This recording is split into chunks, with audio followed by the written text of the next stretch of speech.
मैं डॉक्टर गीता अवस्थी एक नई कहानी के साथ आपसे रूबरू हो रही हूँ। कहानी का शीर्षक है मुखाग्नि। कभी कभी किसी माँ का दिल इस हद तक दुख जाता है कि वो अपने बच्चों से उनका मौलिक अधिकार छीनने की कोशिश करती है। इसी बिंदु पर रोशनी डालती हुई कहानी शीर्षक है मुखाग्नि। प्रमिला दीदी मेरी रिश्तेदार नहीं थी, बस उनके व्यक्तित्व उम्र ने उनसे मेरा रिश्ता जोड़ दिया था। पहले दिन कॉलेज में असिस्टेंट प्रोफेसर की नौकरी ज्वाइन करने गई थी। बहुत नर्वस हो रही थी। अकेली सी भीड़ भाड़ से दूर मैं बैठी थी, तभी प्रमिला दीदी आई थी। आते ही मेरे कंधे पर हाथ रखा था। हेलो, पढ़ने आई हो या पढ़ाने? जी, मैं पढ़ाने आई हूँ। मैं घबरा गई थी। प्रमिला दीदी के चेहरे पर एक सौम्य मुस्कुराहट छा गई थी। मुस्कुरा कर बोली थी, तो फिर बोल्ड बनो ना। इतनी नर्वस अगर क्लास में हो जाओगी तो को एजुकेशन के स्टूडेंट्स तो बस हूट कर देंगे। मैं हंस पड़ी थी, साथ ही प्रमिला दीदी भी। शायद हम दोनों की उस हंसी ने ही हमें एक रिश्ते में जोड़ दिया था। मैं उन्हें दीदी कहने लगी थी। प्रमिला दीदी कुछ दिनों बाद मेरी ज़रूरत बन गई थी।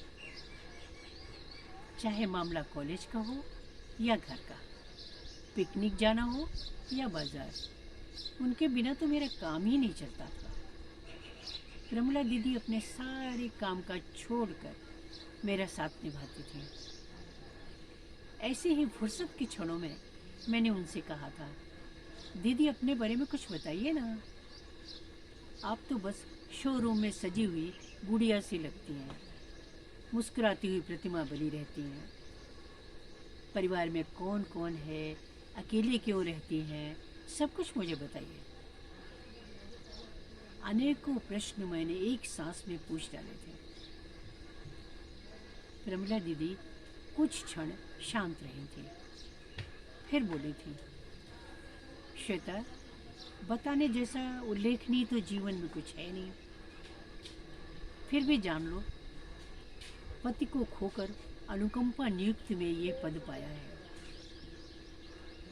जीना इसलिए पड़ा कि गोद में उनकी अमानत थी। बस तभी से पति के बिना जीने की आदत डाल रही हूँ और आज तक जिए जा रही हूँ। प्रमिला दीदी की आंखों में आंसू भर आए थे। मेरे सॉरी कहने पर बोली थी, नहीं री, ये प्याज काट रही थी ना, उसके आंसू हैं, इसलिए आंखों में पानी आ गया। मैं समझ गई थी कि प्रमिला दीदी सचमुच प्याज है, परत दर परत अपने को समेटे हुए, आसानी से नहीं खुलने वाली। वक्त आने पर एक एक परत निकालनी होगी। वक्त गुजरता गया। मेरे जीवन में भी अन्य उतार चढ़ावों के साथ आकाश आए, फिर 2 बच्चे मोंटी व बंटी। इस बीच मेरा ट्रांसफ़र भी आकाश के कॉलेज में हो गया था। मैं प्रमिला दीदी से बहुत दूर चली गई थी। ईमानदारी से अगर कहूँ तो शायद ही दीदी की याद कभी कभी आती थी। घर, कॉलेज, बच्चे, आकाश, इन सब ने मुझे चारों ओर से घेर लिया था। मेरा अपना अस्तित्व ही मुझसे छिन गया था। संगीत जो हर पल का साथी था भी मुझसे रूठ सा गया था। कभी जब दीवार पर टंगे सितार को देखती थी तो खुद को यकीन नहीं होता था कि मैं इन तारों को कभी छेड़ा करती थी। कुछ वर्ष बाद मोंटी पढ़ने बाहर चला गया था। मैंने दिल के किसी कोने में एक रिक्ति का अनुभव किया था। आकाश का प्रमोशन, प्रिंसिपल पद पर हो गया था और उन्हें ट्रांसफ़र पर जाना था। बंटी अपनी पढ़ाई व दोस्तों में व्यस्त रहने लगा था।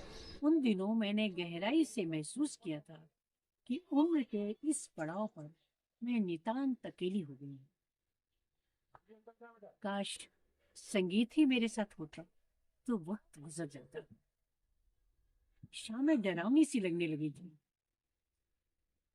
सुबह रीति रीति सी मन को समझाती रहती थी कि पिछले कुछ वर्षों में इतनी व्यस्त रही हूं कि जिम्मेदारियां कम होने से ये खालीपन आ गया है।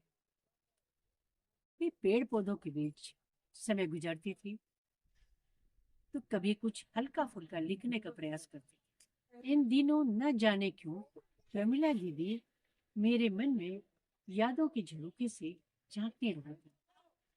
मन बहुत चाहता था कि पत्र लिखकर मैं मन बहुत चाहता था कि पत्र लिखकर कम से कम उनकी कुशल क्षेम जानने का प्रयास करूं। पर अगले ही पर लगता था कि पता नहीं उन्हें मेरी याद है भी कि नहीं। इतना लंबा अंतराल हो गया है। समय सीढ़ियां चढ़ता ही जा रहा। आकाश रिटायर हुए थे। मेरा प्रमोशन प्रोफेसर पद पर हो गया था। मोंटी इत्तेफाकन अपनी सर्विस के सिलसिले में उसी शहर में पहुंच गया था जहां मैंने कॉलेज की नौकरी पहली बार ज्वाइन की। प्रमिला दीदी से मुलाकात हुई थी। एक शाम हम सब लॉन में बैठे चाय पी रहे थे कि मोंटी का टेलीग्राम मिला। कम सुन। मन में हजारों तरह के विचार आ रहे थे, या ऐसा कहूं कि मन घबरा गया था कि न जाने क्या हो गया है। कहीं मोंटी की तबीयत अधिक खराब तो नहीं हो गई। खैर, जैसे तैसे हम सब वहां पहुंचे तो मोंटी मुस्कुराता हुआ बाहर आया। देखा मम्मी कैसे सरप्राइज दिया। मन कह रहा था कि चपत लगाकर बोलूं कि माँ के दिल को ठेस लगाना सरप्राइज कहते हैं। पर बहुत दिन बाद बेटे को देखने की खुशी ने होठ सिल दिए थे। बाद में मोंटी ने बताया था कि उसने एक लड़की पसंद कर ली है और हम लोगों से मिलवाना चाहता है। इतने पे कुछ अजीब सा लगा था कि बेटे ने बहू ढूंढने का सुख हमसे छीन लिया। जमाने का रुख देखते हुए कुछ कहना ठीक नहीं समझा। शाम को नियत समय पर हम सब तैयार होकर चले तो मोंटी ने गाड़ी प्रमिला दीदी के पुराने घर की ओर मोड़ दी थी। दिल की धड़कनें कार की गति से तेज चलने लगी थी और अचानक सांस रुक सी गई थी जब दरवाजे पर प्रमिला दीदी को स्वागत के लिए खड़े पाया था। मैं दौड़कर दीदी से लिपट गई थी और उन्होंने बड़े प्यार से मुझे बाहों में समेट लिया। चाय लेकर भाभी बधू निकिता आई थी। मुझे मोंटी की पसंद पर गर्व था। हर तरह से निकिता का व्यक्तित्व सराहनीय था। रात खाने के बाद सब वापस चले गए थे, पर प्रमिला दीदी ने मुझे रोक लिया था। निकिता अपने कमरे में चली गई थी और मैं तथा प्रमिला दीदी डबल बेड के दोनों सिरों पर लेट गई थी। थोड़ी देर बाद मैंने ही बात छेड़ी थी, दीदी इतने वर्ष कैसे गुजरे? खास तौर से रिटायर होने के बाद अकेलापन नहीं लगा? मैं तो अभी से एकाकी अनुभव करने लगी हूँ। दीदी ने मेरी तरफ करवट बदल ली थी और फिर कहा था, श्वेता, कौन जानता था कि भविष्य हमें इस मोड़ पर मिलाएगा। खैर, पहले तो ये जान लो कि निकिता मेरी गोद ली हुई बेटी है। इसकी माँ मेरी पड़ोसन थी, शालीन, सुसंस्कृत लेकिन परित्यक्ता नारी थी। गोद में निकिता को लेकर कॉलेज में बाबू बनकर आई थी। कुछ वर्ष बाद हार्ट अटैक के कारण चल बसी थी और मैंने निकिता को कानूनी तौर पर अपना लिया था। मैंने सहसा टोका था, दीदी आपकी अपनी संतान भी तो थी जिसके बारे में विस्तार से आपने कभी बताया ही नहीं था। अब बताऊंगी, कहकर प्रमला दीदी ने गहरी सांस ली। प्रमला दीदी ने बाद में बताया कि उनका एकमात्र बेटा शिरीष पढ़ने लिखने में अच्छा था, फिर भी प्रतियोगिता के इस जमाने में मात्र क्लर्क बन पाया। प्रमला दीदी फिर भी प्रसन्न थी कि कम से कम शिरीष उम्र के इस दौर में उनके साथ तो रहेगा। बचपन से हॉस्टल में रहता आया है। बड़ी धूमधाम से शिरीष की शादी की थी। अपने मन का सारा उल्लास शिरीष वो बहू शिल्पी के जीवन पे बिखरा दिया था। उनका बस चलता तो बहू को पलंग से नीचे ही न उतरने देती। कभी कोई मिलने आया तो खुद उठकर चाय बनाई। सुबह की चाय शिरीष व शिल्पी को पलंग पर ही दी जाती थी। शिल्पी को क्या पसंद है क्या नहीं, इस बात का खाना बनाते समय वो ध्यान जरूर रखती थी। कुछ समय तक तो शिल्पी औपचारिक तौर पर मना करती रही थी, पर बाद में उसने उसे अपना हक मान लिया था। प्रमला दीदी को आदेश देना शुरू कर दिया था। मम्मी, बेबी का फ्रॉक उठा दीजिए जरा, आपने बिना बोतल धोए ही दूध भर दिया है, वगैरह वगैरह। प्रमला दीदी वाक्यों में छिपी हुई तलखी को समझकर भी नज़रअंदाज कर देती थी। नातिन के प्यार ने भी जकड़ लिया था। कभी कभी प्रमला दीदी एकांत के क्षणों में आत्मविवेचन करती थी तो उन्हें लगता था कि शायद उन्होंने ज़रूरत से ज़्यादा प्यार लुटा दिया है। अधिकता हर चीज़ की बुरी होती है, फिर चाहे वो प्यार ही क्यों न हो। कई बार अपने मन की परत उधेड़ते समय प्रमला दीदी की आंखें पीड़ा की अधिकता से भर भर आती थी।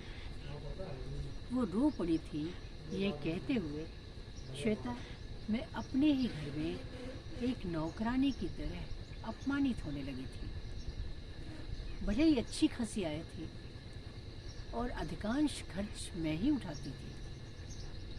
शिरीष के ससुराल वालों का रवैया तो प्रमला दीदी के साथ शादी के बाद ही बदल गया था।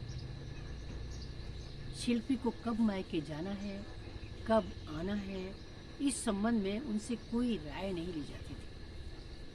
प्रमला दीदी ये बताते हुए सिसक पड़ी थी कि उनकी बाईपास सर्जरी हुई थी और बेटा बहू उपस्थित नहीं थे। बहू मायके गई हुई थी, बेटा उसे पहुंचाने गया हुआ था। ये त्रासदी उन्होंने नन्ही निकिता के सहारे झेली थी। उन्होंने मुझसे कहा था, बता श्वेता, कैसे मान लूं कि माँ बेटे के बीच खून का रिश्ता होता है।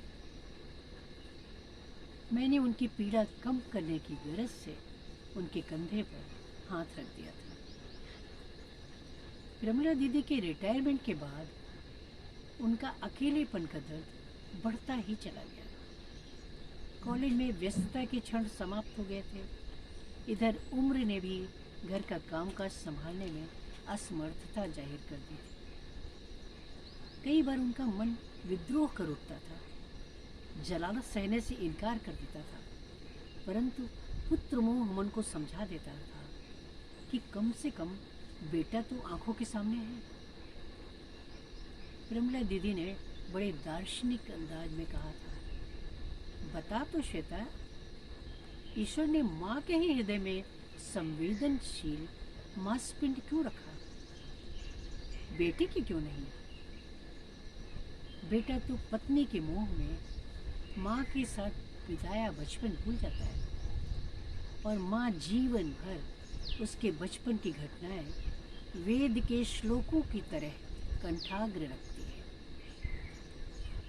आखिर एक दिन प्रमला दीदी के सब्र का प्याला भर ही गया था जब शिरीष ने प्रमला दीदी से कहा था, मम्मी, आपने शिल्पी को डांटा है, तब से वो लगातार रोए जा रही है, प्लीज़ उसको सॉरी बोल दीजिए।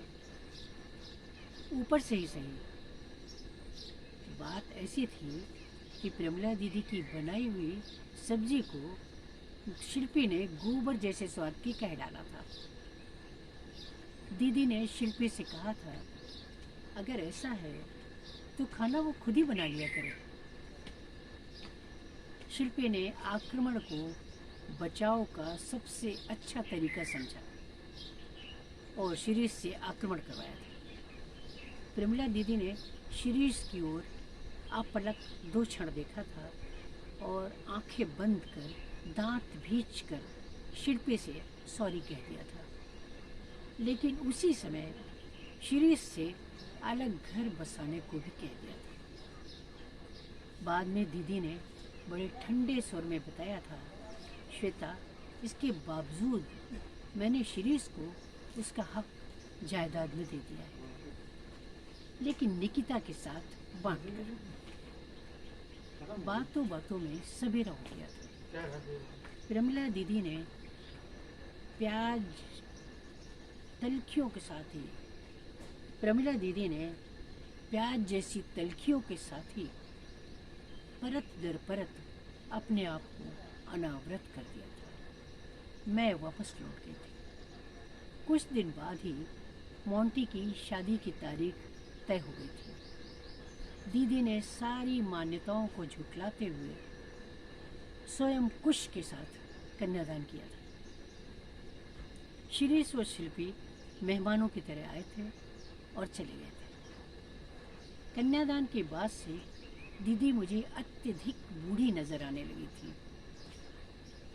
विदाई के समय प्रमिला दीदी ने कहा था, श्वेता, निकिता अच्छी लड़की है, उसे तुम्हें सौंपकर मैं पूर्णतः संतुष्ट हूँ। ये दान पत्र उसका हक है, प्लीज मना मत करना, नहीं तो टूट जाऊंगी। पहले जब भी टूटी हूँ अपने चारों ओर गंभीरता की परत बनाकर अपने आप को बचा लेती थी, लेकिन अब सारी परतें तुम्हारे सामने खोल चुकी हूँ। अब मुझे बिखरने से कोई नहीं बचा पाएगा। घर आकर रिसेप्शन वगैरह की तैयारी, मेहमानों की भीड़ भाड़ में 1 सप्ताह कैसे गुजर गया पता ही नहीं चला। अचानक टेलीग्राम मिला, कम सुन प्रमिला।